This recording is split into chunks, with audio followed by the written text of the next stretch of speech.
All right, welcome back. We are here, episode 5 of To The Crib.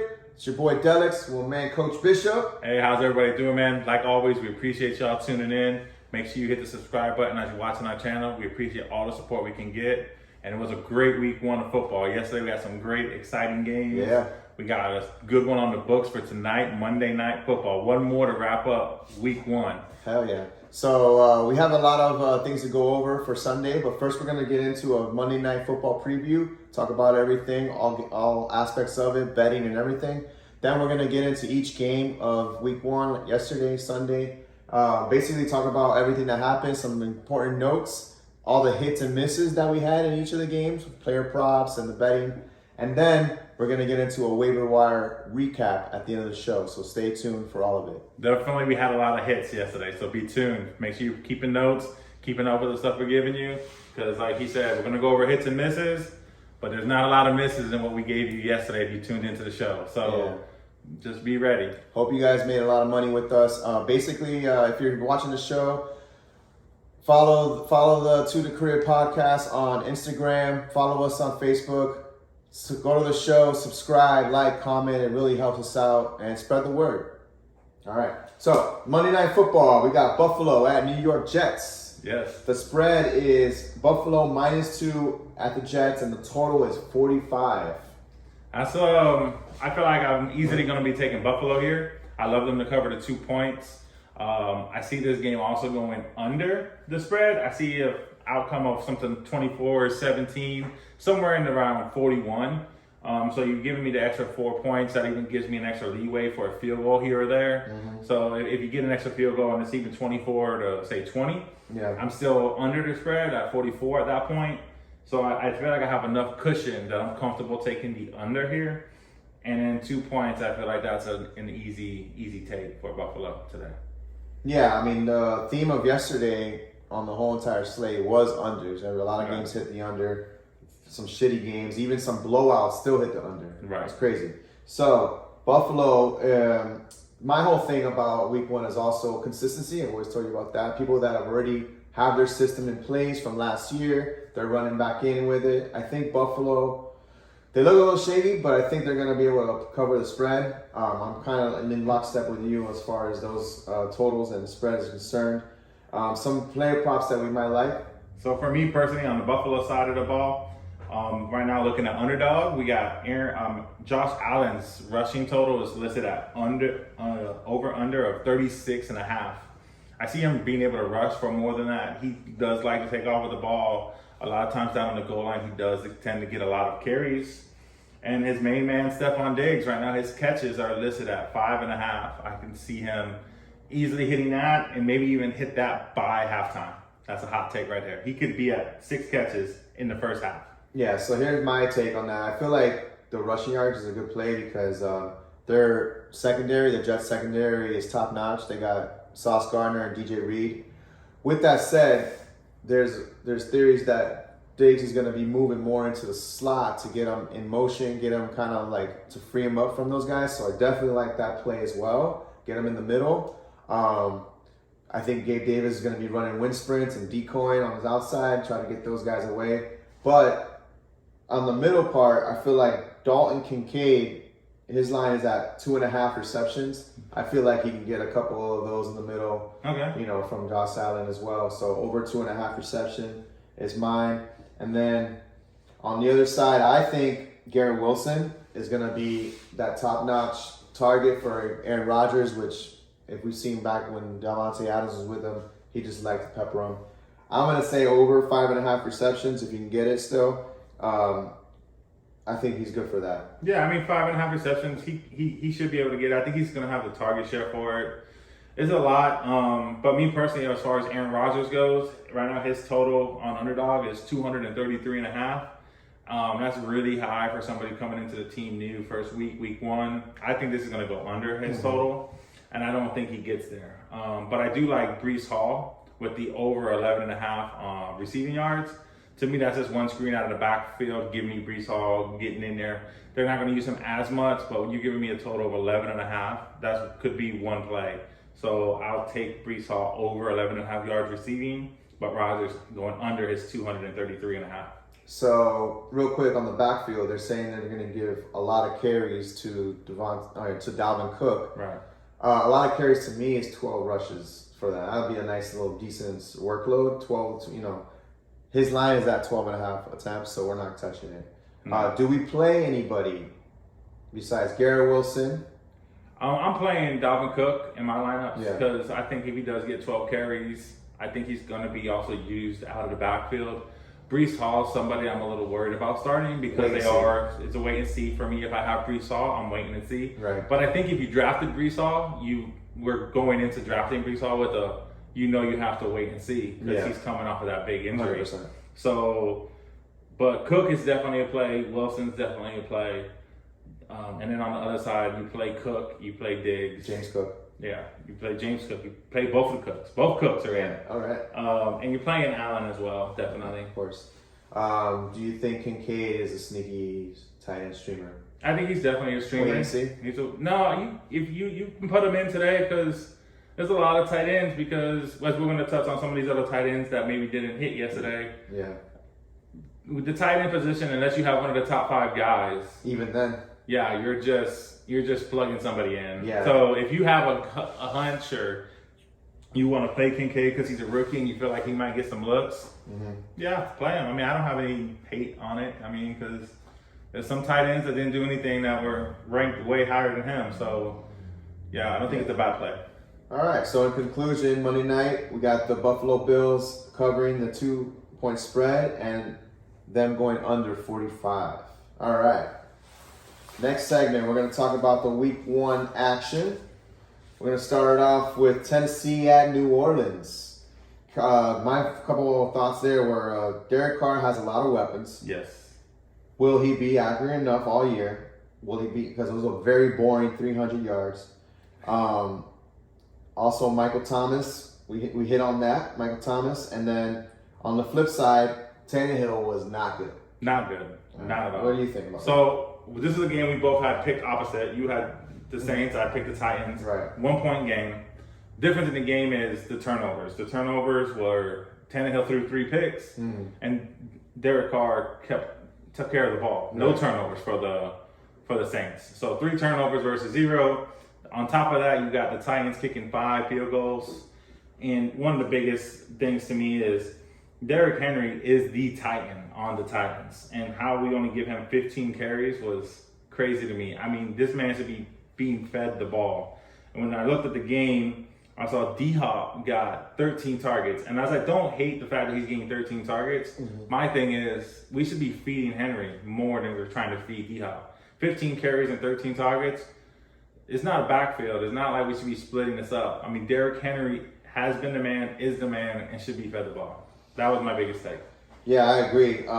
It's a good look for New Orleans. Good little home win for them. Bad one for Tennessee. Couple hits and misses for us on the game. You had over Michael Thomas on 41.5 yards. Hit that. We had the under Jamal Williams, under 56 rushing yards. We hit 56.5. We hit that. He only had 45.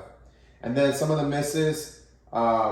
Juwan Johnson, we said it was a decent start. He's now looking like tough in target competition with Shaheed in there, looking good. And then Treylon Burks was a miss on my part. I thought he might have been a little sneaky play. He was actually out-targeted by Nick Westbrook-Akine. Yeah, Burks had just 3 targets, 2 catches, 18 yards. Yeah. Not a good look. No. Not a good start. Derrick Henry, we had over 18.5 rushing attempts. He was under, which was more of a miss on Tennessee than you. Right? I agree. I think Tennessee definitely dropped that. And then we also said Michael Thomas, 3.5 catches, and he had 5. So there you go. That's another hit that we hit on as well. Yeah, we were crushing the player props yesterday. Tampa Bay at Minnesota. We called this Tampa Bay winning. We took that away.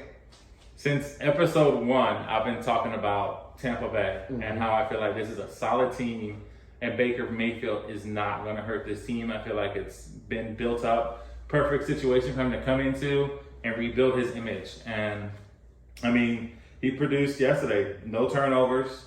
You know, he was 21 out of 34. He threw for 2 touchdowns, got a couple runs there, threw a stiff arm on somebody. I feel like he definitely did his part, and he just came in and played the role and just kind of took care of the football. Kind of how like Alex Smith used to do. Yeah. Nice and simple. I mean, Mike Evans and Godwin did their thing. Evans actually dropped a wide open touchdown as well. He could have had a monstrous day. He's looking good for the future. Both of them are looking good as far as target earners. Rachaad White got a lot of volume, but he looked very mid. Yeah. Didn't really provide any like juice. And then on the other side, KJ Osborne played more than Addison, but I'll be wary of that. Addison had also a second drop touchdown, or he was out of bounds or something like that, where that could have been a monstrous day for him, and I think they're going to ramp him up even more. Well, the target share for them was equal. They both had 6 targets on the day. Addison did get the touchdown catch. To me, one of the big takeaways was Hockenson had 9 targets, and all these little short, like 1 and 2. He had 8 catches for 35 yards. He's averaging 4 yards a catch. Yeah.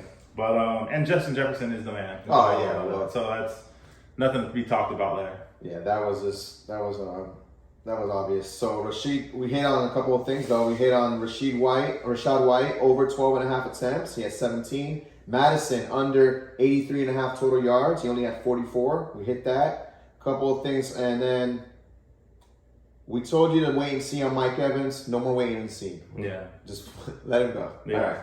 Moving on. Cincinnati at Cleveland. Another one we called. Woo! Keep saying woo. Yes, exactly. Cleveland dominated that game. Chubb had a nice volume. He did his thing like we thought he would do. Watson had a deceiving stat line. He didn't look that sharp. No, he didn't. But he looked sharper than Joe Burrow. Yes, because wow, Joe Burrow. I mean, he 82 passing yards. Yeah, that's pretty crazy. 14 for 31. Yeah, it's not. T. Higgins 0 for 0 on 8 targets. 8 targets and didn't get nothing. I mean, yeah, the Bengals definitely look bad. The Browns looked phenomenal yesterday defensively. They were just throwing everything at them. I mean, they had Myles Garrett blitzing up the middle like a middle linebacker. I mean, he was coming from everywhere. The Browns are good, man. I mean, yeah. Chubb is definitely a workhorse. The receivers didn't do much though, because Watson was not sharp. Hopefully that changes, because we saw the splits last year where Amari Cooper was in with Watson, and he actually took a dip when Watson got in, and it's kind of like the same again. So I'm kind of like, me as a Amari Cooper like stan, I am kind of like, I want to hopefully see them come back and do well next week. And the one thing that I did take away from it, Elijah Moore. I was saying Elijah Moore, DPJ. You kind of had to wait and see. I think I saw enough yesterday. Elijah Moore is definitely the number 2. He got 2 carries out the backfield. Yeah. He also had 7 targets. The DPJ's 2. Okay. So I think Elijah Moore is definitely going to be the number 2 there. Okay. We didn't have any misses. I mean, T. Higgins, Amari Cooper, all those guys are misses, but you're not starting them. But Chubb, we said over 75.5 rushes. So we nailed that one. San Francisco at Pittsburgh. This is one of the misses that we had as a group. We both said Pittsburgh was going to win. We were totally off on that, because I personally thought the San Francisco D was going to be like kind of down, but they ended up all playing. All the guys that were injured, they all ended up playing. And then Bosa was playing. Everybody just was a perfect storm, and they really did dominate Pittsburgh. Yes, they did. Offensively and defensively on both sides of the ball. I mean, CMC, was talking that Mitchell was going to get some playing time. They were going to try to give CMC a break and make sure they don't wear him into the ground right off the bat. Yeah. No, forget that. 25 touches, 169 yards. He had 22 carries, 3 catches. I love that, man. That's that is not holding back. That is full throttle. CMC's coming right at you right now. One of the big hits of our show is also Ayuk. We said Ayuk is going to be better than Debo this game, just because Ayuk is really good versus man coverage is what Pittsburgh was playing, and he showed out. He's that dog. We had him over 49.5 receiving yards, and he had 129 with 2 touchdowns, 2 TDs. Woo. On the other side, Najee Harris, we told you to sit him. Yes, we said sit him, and the man ends up with 6 carries, 31 yards. And actually, 24 of those yards came on one big play. So aside from that, he's five carries for 7 yards. His total points, if you do him PPR, was 5.3. 2 catches, 2 yards to go with the other stuff. Yeah, not good. Deontay Johnson was doing all right, and then he got hurt. Yeah. Per usual. With that said, Allen Robinson led the team in targets, had 5 for 64. He's someone we're going to talk about on the waiver wire lookout, just in case. Something you may want to kind of think about if you're lacking a little bit of depth, or you think you might need to have somebody in your lineup. 8 targets. He led the team with 8 targets. Something I took away from the 49ers in this game, me personally, they essentially only have 4 guys. And that's it. Like, there was 4 guys who had targets. It was Ayuk had 8, Debo had 7, Kittle had 6, CMC had 5, and then Jawan Jennings had 1. Yeah. Mitchell had 1. So 49ers are a great team. They got great players, great weapons, but missing one of those guys falling out of the lineup, it could be a detriment to this team that they don't have much depth behind their star players. So be careful if they have injuries if you're a 49ers fan. Yeah, another one that we hit on also was Kittle. We said under 41.5 yards. He only had 19 receiving yards, so that's good. Mm-hmm. All right, moving on. We got Jacksonville at Indianapolis. We both had Jacksonville winning this game, so that was good on our part. They didn't have it that easy, which is kind of what I called as well. I said, be careful. Anthony Richardson might be that dude. He might be pretty good enough. And he kind of gave them a little scare for a second there, but they pulled it out. My main takeaway is what we said. Ridley. We said T-Dollar Ridley was going to be a thing. Right. He should have had a second TD also. He stepped out of bounds. I was like, oh my God. Crazy. But what we said also, we said, yo, don't play Kirk just yet. Just wait and see, because I have a weird feeling about that situation. And sure enough, Zay Jones out-targeted him, out-snapped him. Everything. He 5 also catches. got a TD as well. Nasty TD. 5 catches, 55 yards, 7 targets for Zay Jones. Kirk, 1 catch, 9 yards, 3 targets. That was wild to me. I mean, Kirk was not there at all. So I would be leery if you have Kirk. You may want to try to start maybe selling on the Kirks. So for those with the Anthony Richardson, it was a good first game. Really nice first game. He ran the ball. He got a rushing touchdown. He threw for over 220 yards. Obviously, he's going to get better as well. They're now they're without Evan Hall. Deion Jackson looked like crap. Zach Moss might not be. They might just lean on him. They might just lean on AR. Pittman as the first read. Yes. Nailed it. He's gonna be good. I was thinking too in the first half though, Pittman I think had zeros across the board. Everything came second half for Pittman. So Pittman blew up. Had a great game. My takeaway on this is Richardson needs some weapons. I feel like if Jonathan Taylor was playing in this game, the Colts could have snuck that one out, because they got nothing from the backfield. Like, nothing back there. Deion Jackson, 13 carries, 14 yards. Yeah. Funk, 2 for 10. And Hall, 1 for 1. Like, there's just, it was trash in the backfield, essentially. I mean, there was no help. Yeah. Downs, though, had 3 catches for 30 yards. Also got 7 targets. So, yeah. Something to keep your eye on. Something to keep your eye on. Good for dynasty looks. Travis Etienne did well. He did well, which we called as well. And then Evan Ingram, if you had to start him anyways, he did all right. He had a decent amount of volume. You're gonna take that 5 catches. Yeah, that's fine. Some of the things we hit on. Deion Jackson, as bad as he was, we had him over 11.5 rushing attempts. He had 13. And we said we hit on the Kirk wait and see, and then myself personally, I was telling you to start Pittman. Now you for sure can start him every week, which is great news. He's definitely good. We missed on the Anthony Richardson under 190.5 passing yards. He hit 223, so we gotta be careful with that as well next week. Carolina at Atlanta. We both had Atlanta winning. Yes. So boom, hit another one. Money line. Bijan looked good. 16 touches, 83 yards, a touchdown. But so did Algier. Algier was 18 touches, fantastic in this game. 94 yards, 2 TDs. That is their offense, folks. I'm sorry to tell you. Drake London had like 1 target. 1. I don't know. Arthur Smith doesn't play fantasy football. That's all I can tell you. That's definitely a running team. And just real quick, that's why Tennessee needs to go back to his old playbook. Just feed Henry. Going back to that again. But because that's what they're doing in Atlanta. In Atlanta, they're feeding these backs and they just got a W. I mean, Ritter only threw for 115, so I know we hit on that because I was definitely on his under. Oh, yeah. And the under. 18 pass attempts for Ritter in this game. 1 target to London, 3 targets to Pitts. I mean, Matt Collins caught 3 for 31 though. I mean, but I still don't want any of these receivers for the Atlanta Falcons. I wasn't drafting London. I was avoiding on purpose because it's just not their gameplay. Yeah, if you're a Pitts owner and redraft or dynasty, you're hoping for that one game that he blows up so you can flip him because it's not looking good, bro. Going back to the Panthers side, Miles Sanders did all right. He had 22 touches, 98 yards. I mean, obviously he didn't get in the end zone, but we'll take that. That's good volume.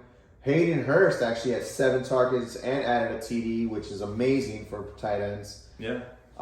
We hit on the Bryce Young under 201.5 passing yards. He only had 143.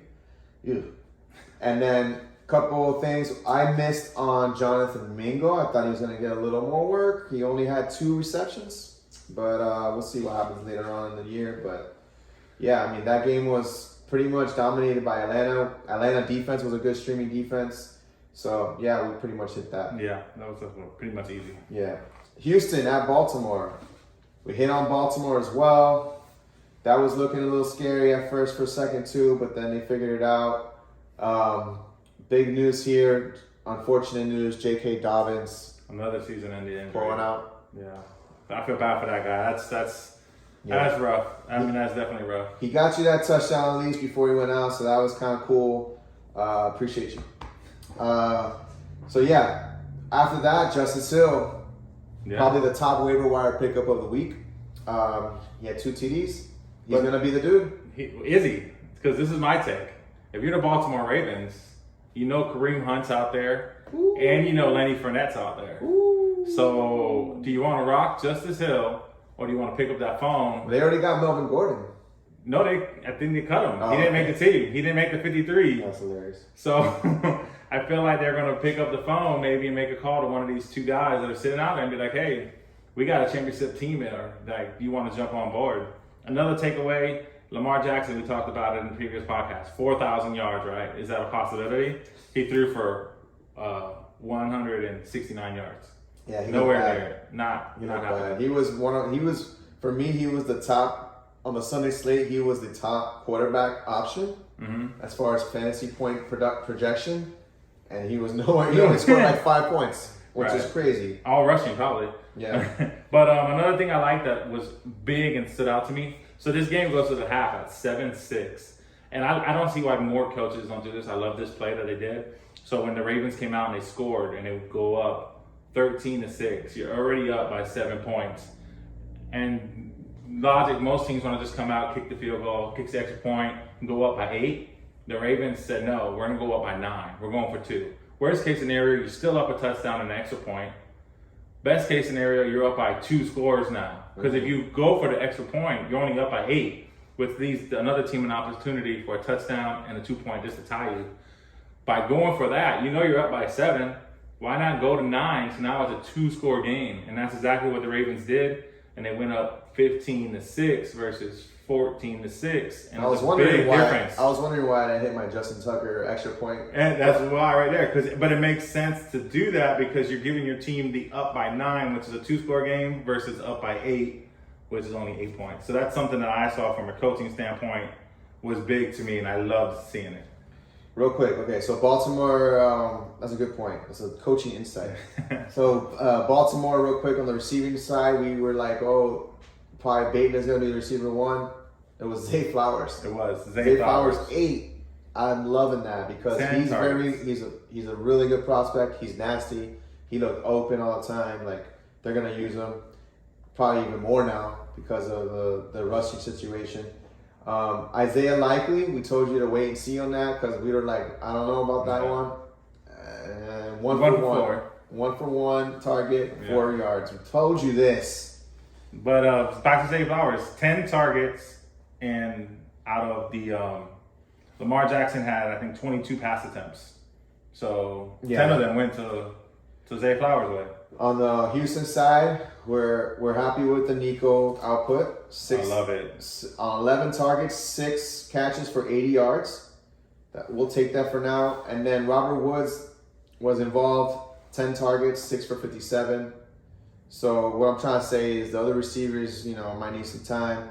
And then Devin Singletary, we said Damian Pierce, under 53.5 rushing yards. We hit on that one, so that was a good one. We actually hit on Bateman over 34.5 receiving yards. That was our lock. He hit 35. 35. Boom! So Give us that half yard. Yeah, we'll get that. But I will say this about Houston real quick. It's a good team, man. I mean, they kind of hung in there with Baltimore, gave Baltimore everything they could have. So moving forward, like we've kind of been on this Houston thing, Yeah. I think Houston could be a good team at the end of this, I or have at it least an over. average. They're not going to be a bottom barrel team, so I think they can be in the mix. And they had injuries going on their team. Right. So if they get a little more healthier, they could be something. Arizona at Washington. This was the not so fast game. Everybody in Survivor leagues were freaking out. We had 4 entries ourselves 4. on Washington alone. That's just, we were all freaking out, but they ended up pulling it off. Big takeaway is that Arizona maybe didn't get the memo. They didn't get the memo that they're a bad team, and it was set right in the first quarter when Kaiser White made that hit on Howell on the sideline. That set the tone. It caused a big brawl a little bit. They were pushing and shoving on the sideline, and I think Arizona's ramped up and they have a point to prove. I think Dobbs played a nice game, 21 out of 30.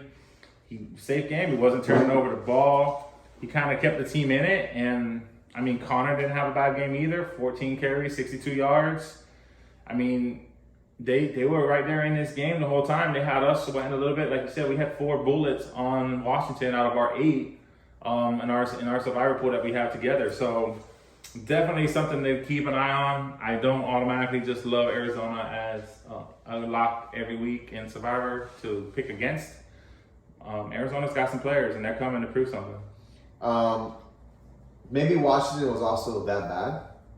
Could be. Yeah, they didn't look good. I mean, personally, I have them at 6-11 on the year anyways. So as much as I love Washington, I still have them at 6-11. So they might be that bad of a team anyways. A couple of things for me. We hit on the over Dotson, 3.5 catches. He had 5 catches, but we just missed on the yards, over 43.5. He was 40. Brian Robinson, we had his TD. We thought we was going to score a TD. Yep, he hit that. And then another note that I have is something that's sneaky for people leagues that have kickers. Matt Prater, he's still got it, man. He's kicking the shit out of the ball for Arizona. He was launching 50-yarders like nothing. Yeah. He could be someone that's sneaky to pick up if he hasn't been already. And if you're a Brian Robinson owner, you're probably really happy. He had 19 touches, 19 carries versus 3 for Gibson. But Gibson had a fumble in the red zone in the first half, and that kind of like pushed him down the depth chart. Thing like, we're not doing that. We're just gonna let Brian Robinson rock it. So I think that pretty much sealed Robinson as the main guy in this backfield. Nice. All right, moving on. We got the Eagles at the Patriots. This was another kind of a sweat. It went kind of down to the wire. Very shocking. If you're not a Patriots fan, very shocking. Yeah. But I'm sure the Patriots fans are like, oh, we knew that.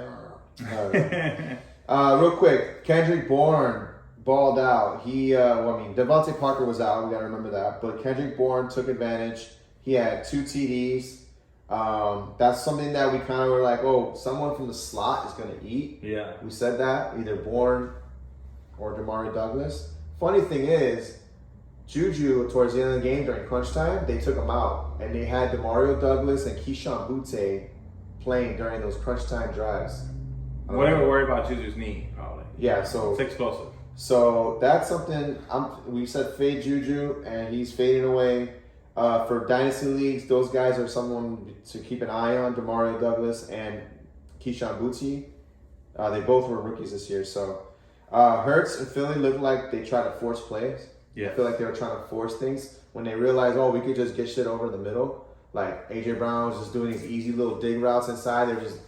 It's like, yeah, just keep moving the chains. Like, why are you trying to be cute? I mean, to me personally, this game was lost in the first quarter by the Patriots. I think the Patriots could have won this game had it not Easily. been for the first quarter. The defense comes out, holds the Eagles to a field goal on the first drive. Yeah. And then all of a sudden we got Mac Jones comes out, throws pick six right off the rip. Yeah. And then it's this boom, pick six. And then on the very next play after that, Zeke fumbles the football. And he had fumbling issues in Dallas. So you're talking, you hold them to a field goal, and then your offense gives you a pick six, fumbles on the next play, which then they go down and Devonta Smith catches that touchdown pass. And now you're in the first quarter, you're down 16-0. It was just really, really bad. I mean, from that point on, it's 20-9. So the Patriots actually played a good game. They played good enough to win. Just their offense kind of put them in the hole from the get-go. Yeah. Gainwell was the RB1 for the Eagles. He was the only RB, essentially. Basically, 18 touches for 74 yards. That is something we got to look at. I didn't write him as a waiver wire, but he's definitely a waiver wire. Yeah, he might not be owned in every league. I just added him. I mean, Swift was non-existent, and then Dallas Goedert was unavoidable. We had to play him, but he had zero. One target. Poor one. Yeah. And Boston Scott had as many carries as Swift. 1 carry, 3 yards each. Looking great for Gainwell. Amazing. Yeah. And Rashad Penny was a healthy scratch. Yeah. So on some of the hits that we hit, we said Hunter Henry would be a sneaky tight end play. He had a score. We said the slot receiver, Bourne. We said Swift, wait and see. And we also had Ramondre Stevenson under 56.5 rushing yards. He only had 25. He did give you production in the air. Yeah. 6 for 60 something, but so you'll take it. But he's 6 gonna be 64. Yeah, he's gonna be involved all year, so you'll take it against a really good defense. We'll see what happens going forward. Rams at Seattle. Geno rolled back. This is a Geno we saw with the New York Jets. Holy shit. Wow. You have DK Metcalf, Tyler Lockett, JSN, and you go 16 for 26 for 112. Yeah, the offense looked really really bad. The Rams is another team that we thought might be kind of bad. They out-yarded them 426 to 180. They looked good. Yeah. I watched that game fully. They looked really good. Sean McVay had them pumped. They were ready to rock and roll. If I told you 2 receivers in this game went over 100 yards, you're picking Seattle guys. You're not picking. 100%. You're not picking the Rams, right? Yeah, that's one of our big misses. Which we didn't have a lot of misses, but that was one. Obviously, I mean, a lot of people miss on that. You have to start those guys against the Rams. The Rams have nobody in the secondary. They really don't. They have nobodies back there, and they put it together somehow. I don't know what happened. If it was a game plan or what. Do you think Geno, is this what we're going to get? Or do you I want to say no, but he was a candidate for falling off. Yeah. I mean, definitely. he's old as hell. It was just 1 year sample size, and maybe it could be fluky. But they did add weapons. Kenneth Walker looked decent. They should have given him the ball more. I don't know. But I'll tell you this one thing also is going into last season, nobody expected that out of Geno. So teams weren't maybe ready for it. Now with the whole off season and film on what he was doing last year, maybe they found something where he's predictable.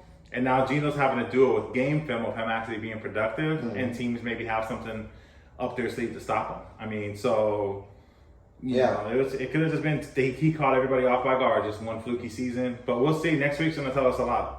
The Rams, Puka Nacua is one of the huge victory laps for us. He should be on our screen right now. This is his face, Puka Nacua. We told you to pick him up. We told you to stash him because he could pop off, and he went ballistic. Really, he just went crazy. He had 15 targets, 10 catches, 119 yards. One of them was a touchdown he could have had. It was crazy. And then not only that, but Tutu Atwell also balled out. Went over 100 yards as well. He put up the same yards, 119 for him as well. 6 catches, 8 targets. And then in the backfield, Akers, he ended up giving you a TD, but he looked gross. One of the grossest stat lines I've ever seen in my life. 22 rushes for 29 yards. Wow. What the hell? Kyron Williams, as that second punch, added 2 TDs. He had 15 carries for 52 yards. He's going to be definitely a waiver wire look Yeah, for us because as well. it's definitely the two of them. Matthew Stafford, I mean, he was looking good, man. I mean, great game, no touchdowns, but 24 out of 38. I mean, you got 200-yard receivers there. I mean, like I said, the Rams. Yeah. Either the Rams are actually a decent team, Mm-hmm. or the Seahawks are just that bad. And Geno's I think just the that Rams bad. are a little better than people thought. Maybe Right. they were sleeping on them and just fucking mailed it in. Right. I mean, Um, because you would have never thought Jefferson wasn't the wide receiver one. Jefferson only has 5 targets. Right. Kenneth Walker, we said he was going to go under 65.5 rushing yards. We hit that. He had 64, but he did look better than I thought, and his groin didn't look that bad. So, I mean, I think he's a great player going forward. Some of the misses, obviously, we had, we said Charbonnet over 22.5 rushing yards. He didn't hit it. He only had 11 rushing yards. He only got 3 carries. Yeah, they didn't really get him involved. They didn't need to. We thought Walker was going to be limited. Right. They didn't really limit him. No. All right. Moving on. Green Bay at Chicago. All right. This is one of the ones that we were split on. I had Green Bay winning. You had Chicago winning. So, what are your thoughts on this? I mean, when Aaron Rodgers left, he just gave over the ownership papers. He gave him the pink slip on the Bears. So Jordan Love now owns the Bears. 3 touchdown passes. That's He looked good. look fantastic. I mean, he was slinging the ball. Dobbs didn't look bad either. Dobbs has a touchdown on the day, 5 targets. Reed also 5 targets. I mean, they kept it simple. 27 pass attempts, 15 completions, but 3 of them for touchdowns. It was a great day. We talked about A.J. Dillon. I mean, 13 carries for 19. He's looking like Cam Akers, essentially. I mean, it's not a good stat line. Yeah, no, A.J. Dillon was garbage. Aaron Jones was a big hit for us. We told you to start him. He was an explosion spot. He balled out. He did pull up late at the end of the game. He had 2 TDs. He had 11 touches, only 11 touches, but 127 yards and 2 TDs. Wow. But he did pull up Leia's hammy, but he did afterwards in the game say he felt it bite a little bit. He said, I know I didn't pull it, so I think we're going to be good. So that's a good sign. But while he was out, A.J. Dillon got most of the work, but he was just non-existent. Garbage. If you're in a dynasty league, Emmanuel Wilson is someone to think about because he was balling in preseason, and if Aaron Jones does have to miss time, there's no way they're going to roll out A.J. Dillon and give him 20 carries like that again. Because he was really inefficient. I think they're going to give this guy some time, Okay. the rookie. A couple things. We hit on Jaden Reed, over 41.5 yards. He had 48. He had 5 targets. He had a lot of air yards in those targets. Yes. So, they were, just close misses. So, Khalil Herbert was mid, but he did get the looks. He started. He got most of the looks. I don't know. Roshan Johnson looked all right, but he got most of his yardage in garbage time. 7 targets, though. 7 targets. 6 catches. I think Musgrave is also interesting. He had 50 yards, 3 catches for 50 yards, but he had one that he dropped, which was a 60-yard touchdown. Oh, wow. Yeah. So that could have been crazy. He had a lot of air yards. And then Cole Kmet, he had 7 targets. Honestly, the Bears look like trash. Yeah. I mean, Justin Fields look bad. And that's your... I've been saying that. I don't feel like Fields is A good a top quarterback. We had a big argument, not argument, but discussion about it, where I was saying Fields isn't a top quarterback. I don't like it. We were in a draft, and somebody took Fields and DJ Moore on the 2-3 turn right there at the end, and I was like, that's way too early. There's so many other quarterbacks. They took Fields over Jalen Hurts, and I'm just I couldn't understand it. But I don't think Fields is a top 16 quarterback. He's in the bottom 16 of quarterbacks in the NFL, in my opinion. All right.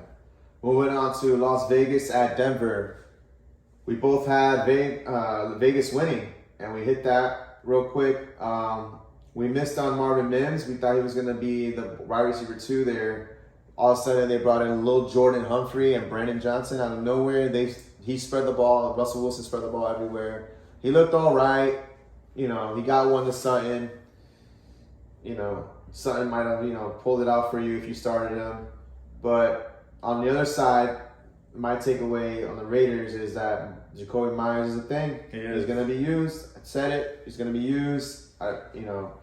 He had 10 targets. He had 2 TDs. Two TDs.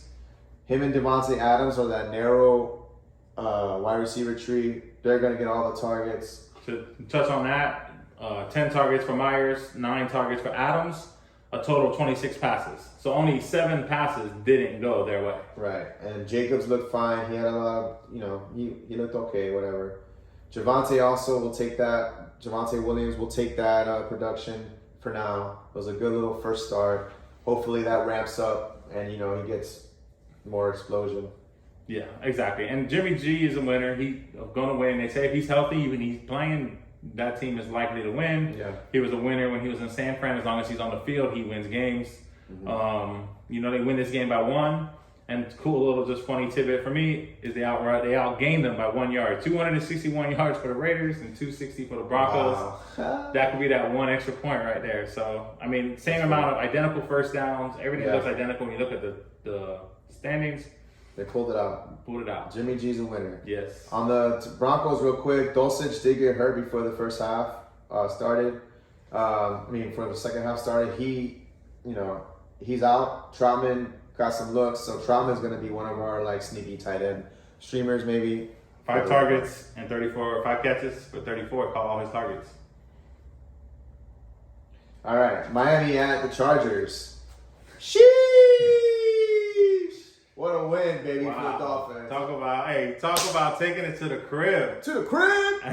Tyreek Hill, 2 touchdown catches, 215 yards, 11 catches on 15 targets. Ridiculous. He's on pace for 3,655 yards. 466 yards passing, 3 touchdowns. 28 out of 45. The one thing I do have to say, though, is we need to figure out how to take a snap. We had 2 fumbled snaps on the same drive, opening drive. We have one down by their end zone, and then we have another one down on the other side. Kind of got to get that figured out. We can't have those problems. Okay. And then 1 forced interception that we tried to force a ball into Barrios, and J.C. Jackson got it. Other than that, I think we look, and I say we because I'm a Dolphins fan. Yeah. Fantastic. Love the game. Yeah. Defense came up with a stop at the end. Yep. They actually blitzed. And they end the game with an intentional grounding call and back-to-back sacks to close it out. A sack on second down and a sack on 4th. First down, intentional grounding. Second down, sack. Okay. 4th down, to close it out, sack. All right, so fantasy-wise, Miami, we said narrow tree. They both did all right. Hill exploded. Waddle did all right. He had 5 for 70. 4 for 78, 5 targets. Yeah, 5 targets. They also gave some targets to Durham Smythe, so he's going to be a sneaky tight end streamer as well for us. We think that he's basically going to be involved in the game. Definitely. Game plan. Mostert got you that touchdown, which was good to see. We had a Mostert touchdown prop as well that hit. On the Chargers side, we said Keenan Allen is going to be your top option. We said that. Mike Williams, we said not so much, not so fast. We hit that. Austin Eckler did all right. He did his thing. We said we have a trouble stopping him. But the big one on that side of the field was Joshua Kelly. Yeah, 16 carries, 91 yards. They both almost put up 100 yards on us. That's going to be the game plan versus the Dolphins. I can already see it because how much zone we play. Teams are going to want to run against us. So it was a good idea by them to do that. Do you think they keep Joshua Kelly involved enough to where he can be standalone value and then be that really, really high upside handcuff? He's definitely the highest upside handcuff that I can see in the NFL right now. I do think he's going to keep a workload, maybe not this high. Yeah. Eckler did get tweaked up at one point. They had to take him out for a little bit. I think That's it's another thing. too. Age. Right. So yeah, Eckler had a little thing, and I think that's why Kelly got his touchdown as well. Yeah. I think Kelly's one of the top waiver wire pickups this year. Miami definitely needs to figure out stopping the run because it's not going to get any easier next week. We've got Stevenson and Zeke next week. So another 2-headed monster we had to go see. Right. But yeah, big win from Miami. We both had them winning, so that was another good call for us. All right. Last night, Sunday Night Football. Dallas at New York Giants. Complete domination by Dallas Cowboys. They ran them off the freaking field. They basically They didn't have to do anything on offense because they started off the game with 2 defensive touchdowns and just didn't look back. Danny Dimes was running for his life. He looked more like Danny Pennies. Pollard got his 2 TDs, very solid output from him. Yep. Jake Ferguson got 7 targets. We're gonna keep an eye on him. The offense didn't need to do much, so it wasn't really that crazy of an offensive day. Dak didn't have a great offensive day, but that's a good team that that defense is gonna carry them. The only person on any of these teams, fantasy-wise, that had a good day would be Pollard, and then the Dallas Cowboys defense. If you started them, you had a great day. Woo. Let me tell you how it went for the Giants in the first half. Giants have 11-play drive, go down, try to attempt a field goal, get it blocked, run back to the crib. Next time, 3 plays, they lose 10 yards, punt it. Next time they get the ball, pick 6. Next time they get the ball, 3 plays, punt it. Next time, pick, and then they get the ball again to close the half out, miss the field goal. Yeah, not good. Graham Gano, a little stat on this. Graham Gano, the kicker for the Giants, got a 3-year, $16.5 million extension, missed 2 field goals in the first half, and Saquon Barkley can only get a 1-year deal. Right? Yeah. Come on, man. And Barkley had a good, decent stat line. He had 16 touches for 63 yards. You had a touchdown in there if he gets it. I mean, whatever. Saquon will be all right. The Giant receivers were non-existent. Nothing. Daniel Jones had 13 rushing attempts. He was running for his life. Yeah, he's somebody I think you always just take as rushing prop. That's somebody, my boy Ryan told me about that, and I didn't even think about it until after the game started. Yeah. I'm like, this man's already running. And then, sure enough, I get the text. I think he already hit it. So, look at it. I think his rushing total was like 24.5, because I did just scroll past it, and I was like, didn't take it. Yeah. That's something to look at. From my boy Ryan says, Daniel Jones, you could always look at that rushing total. If it's under the 30s, take it all day. You had who winning the game? Oh, we both had the Giants. We had both. I know I had the Giants. We both had the Giants. Yeah, we were both. Missed on that one. That was one of our misses. So we only missed on the Giants, the Seattle Seahawks, and the Pittsburgh Steelers. Yeah, pretty much. Yeah. So that wraps up week 1. Pretty much. We're gonna talk about the waiver wire real quick. So to recap the waiver wire, our top waiver wire guy is Justice Hill. Because Dobbins is going to be out for the year for ACL. We're going to talk about Joshua Kelly now as one of the top guys as well. He's probably the best handcuff we can look at, and he's still out there probably. Williams, Kyren Williams, yeah. Kyren Williams looked good. He could end up taking over that job, to be honest. And then on the same Rams side, Puka Nacua, Tutu Atwell. Hopefully you listened and picked them up before this happened, because now you're competing with Who do you think has more staying power Nacua. when Cup comes back? Nacua. So definitely. If I had to prioritize him, I think I would go with Nacua We've already seen Tutu Atwell in the lineup with Cooper Kupp, and there's not this kind of production. Honestly, they look so good. I think Van Jefferson might end up being 4th when Kupp comes back. Yeah, definitely. He was 33rd yesterday. And then maybe, Shaheed looked good. He's still going to be the 3rd guy on that team, Rashid Shaheed on the Saints. But he still looked decent. And then there's always that possibility that Michael Thomas gets hurt again. So a wide receiver handcuff could be in store. And you got anybody else? Downs from Indianapolis is somebody who maybe right now it's still a wait and see. Mm-hmm. But I would hold off on maybe on pulling the trigger on that another week and see, unless you want to try to maybe beat the curve. Mm-hmm. Because it looks like he is going to be number 2 next to Pittman for the Colts. But Darnell Mooney is somebody who last season lost a lot of love with a lot of fantasy owners. But the year before, he always had Allen Robinson next to him where he could play as a number 2. Now he's got DJ Moore, and he's out producing DJ Moore this week. More targets, more catches, caught a touchdown. Yeah. And when Robinson was there, he was doing that to Robinson. But Robinson was considered the number 1. Yeah. So Mooney as a number 2 actually performs like a number 1. I love Mooney. I took him a lot in best ball. Yeah, so he's somebody that I would maybe scoop up, because I bet you he's out there. Some other ones I wrote down, Robert Woods had a good target share. He might be somebody who's actually going to be in the mix. Gainwell, if he's out there in your waiver wire. Gainwell, definitely. I'm assuming he's not available, but yeah, he's one of the top ones for sure. He's going to be out there quite a bit, I think, because I feel like everybody was thinking Penny and Swift. I would definitely take a look, and if you see Gainwell, you need to grab him. Yeah. And then Bourne from the Patriots. Kendrick Bourne is somebody you may want to take a look at. Yeah, definitely. if you're streaming tight end, which is a good idea this year because it's all over the place.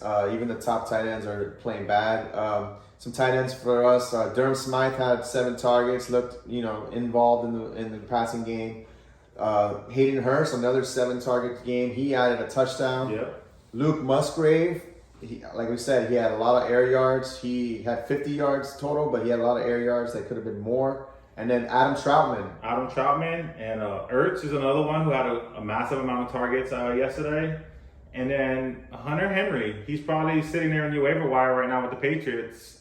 Definitely that goal line guy for Mac Jones. So that's somebody I would also be looking to maybe scoop up if I see him out there. And then to wrap it up, if you're streaming defenses, which you should probably be doing as well, I have 5 different defenses that are pretty decent. Broncos at home versus Washington. Washington looked really bad against Arizona, so we'll ride with that. I think the Saints at Carolina. Okay. Rookie QB, attack that. I think the Colts at Houston, but maybe not so much. Yeah, I would stay away from that. Okay, yeah, that's a good one to stay away from. But the Colts did look fired up. And then Detroit versus Seattle.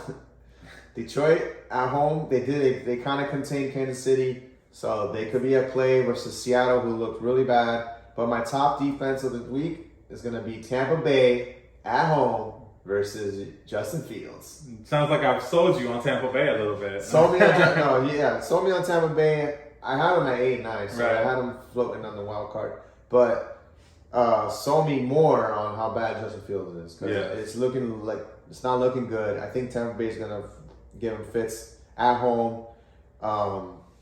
It's not looking good. And real quick on the waiver order, and we're talking about defenses.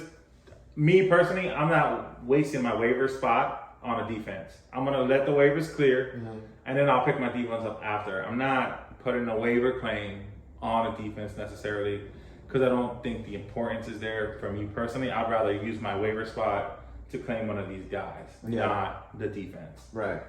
But that's for continual moves process. There's also free agency acquisition budgets. You might want to put a little something on some of these just because people are gonna be thinking the same thing. Try to get them off for free. You put $1 on it. You get your defense. And some of these, like Tampa Bay versus Chicago, I think is an explosion spot. We also I hit on the Justin Fields interception prop this week. I think that's good next week as well. Yeah, that's a good defense.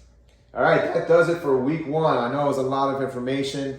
Thanks for sticking through with us. Hopefully, you got a lot of information out of us. Next show, we're gonna recap. We're gonna recap Monday Night Football, and then we're gonna be bringing you the tune in for Thursday Night Football, and that's gonna be coming to you on Thursday.